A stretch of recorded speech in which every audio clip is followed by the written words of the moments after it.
Welcome to వాస్తవాలు live TV. ముందుగా బులెటిన్లోని headlines.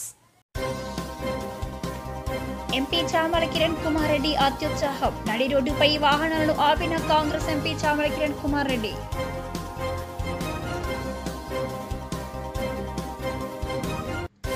ప్రభుత్వం మీద పోరాటం చేస్తే వచ్చే ఎన్నికల్లో బీఆర్ఎస్ ప్రభుత్వం వస్తదంటున్న కేటీఆర్. కేసీఆర్ ను ఆహ్వానించడానికి ఎర్రవెల్లి నివాసానికి చేరుకున్న మంత్రి పొన్నం ప్రభాకర్. దావోస్ పెట్టుబడులు ఫైనల్ కాదు, డిప్యూటీ సీఎం బట్టి సంచలన వ్యాఖ్యలు.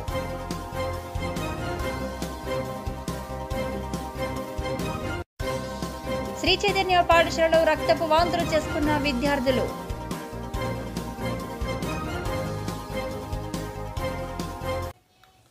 ఎంపీ చామల కిరణ్ కుమార్ రెడ్డి అత్యుత్సాహం. నడి రోడ్డుపై వాహనాలను ఆపిన Congress MP Chamala Kiran Kumar Reddy. MLA Malreddy Rangareddy traffic జామ్లో ఇరుక్కున్న అంబులెన్స్. ఏకంగా పోలీస్ స్టేషన్లోనే ప్రెస్ మీట్ పెట్టిన Congress MP Chamala. Hayat Nagar police station వద్ద Congress MP Chamala Kiran Kumar Reddy, MLA Malreddy Rangareddy అత్యుత్సాహం.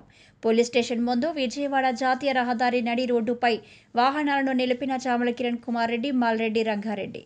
జాతీయ రహదారిపై భారీగా ట్రాఫిక్ జామ్లో ఇరుక్కున్న అంబులెన్స్. హయత్ నగర్ పోలీస్ స్టేషన్కు ఫిర్యాదు చేయడానికి వెళ్లిన ఎంపీ చామల, ఎమ్మెల్యే మల్రెడ్డి రంగారెడ్డి నడి రోడ్డుపై అనుచరుల హంగామా.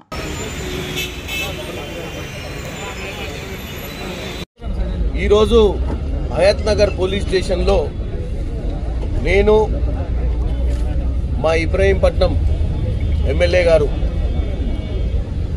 మల్రెడ్డి రంగారెడ్డి గారు, ముఖ్యంగా ఈరోజు రాహుల్ గాంధీ గారిని ఒక మార్ఫ్డ్ ఫోటోగ్రాఫ్ పెట్టి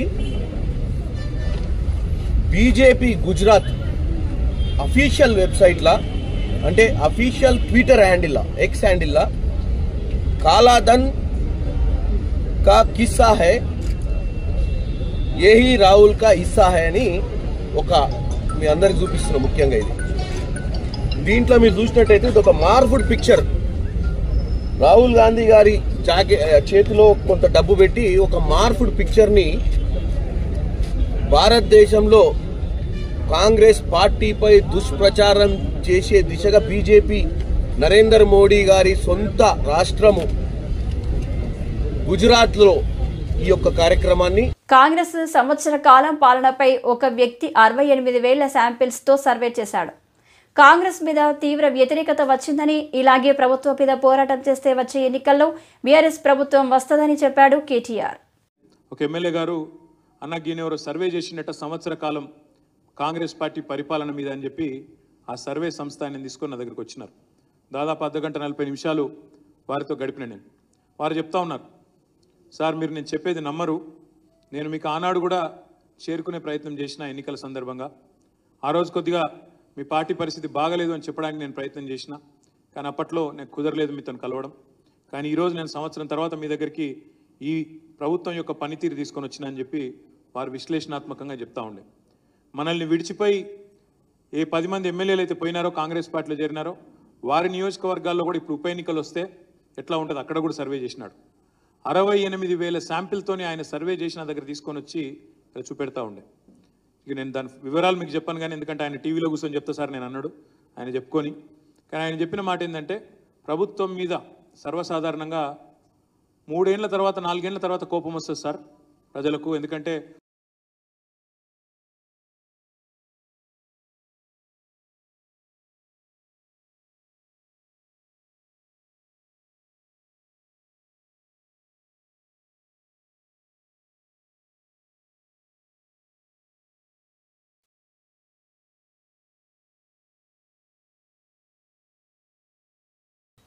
కేసీఆర్ను ఆహ్వానించడానికి ఎర్రవెల్లి నివాసానికి చేరుకున్న మంత్రి పొన్నం ప్రభాకర్కు లంచ్ ఆతిథ్యం ఇచ్చి గౌరవించిన కేసీఆర్.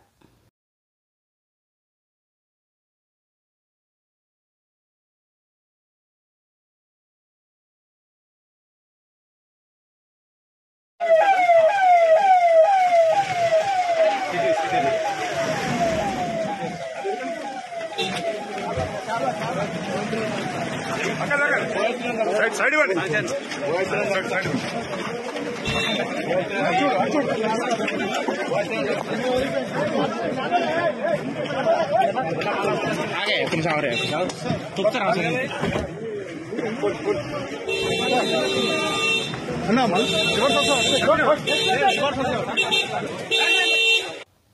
దావోసు పెట్టుబడులు ఫైనల్ కాదు, డిప్యూటీ సీఎం బట్టి సంచలన వ్యాఖ్యలు.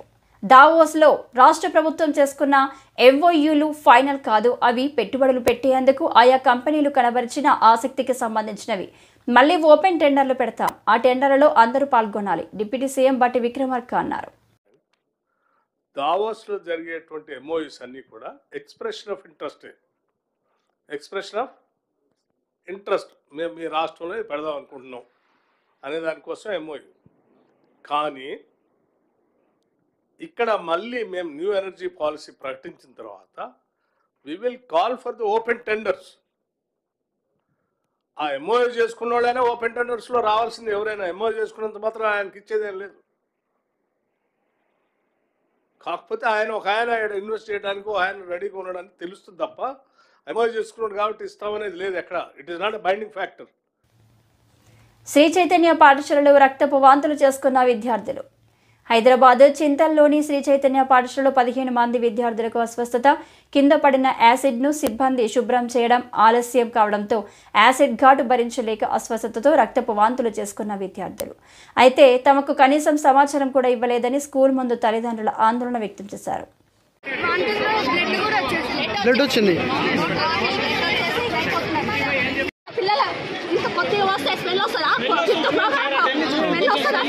అవును, పిల్లలకి మీ పిల్లలు ఉన్నారు.